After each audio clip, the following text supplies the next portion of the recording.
লাল চোখে দেখে আছে। হ্যাঁ, আমার তো লাল চোখে দেখে আছে। লাল চোখে।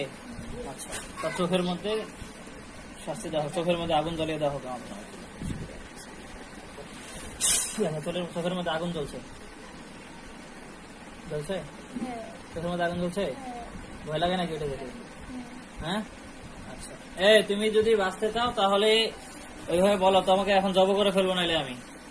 বলো কি বলে? চুপ করে আছে। আচ্ছা, তোমাদের ধর্মে কি বলা আছে কোনো মুসলমানের ক্ষতি করার জন্য? কি বলে? চুপ করে আছে।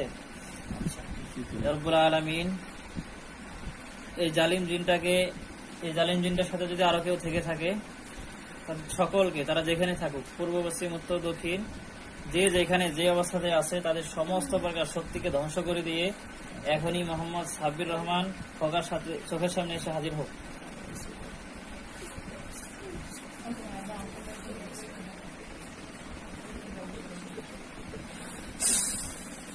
দেখো তো কতজন আসছে। কেউ আসেনি? ও একাই আছে? ও একাই আছে? একজন আসছে। আসছে পরে থেকে সব বন্দি করা হচ্ছে। জিজ্ঞেস করো তো তুমি আর কি হও?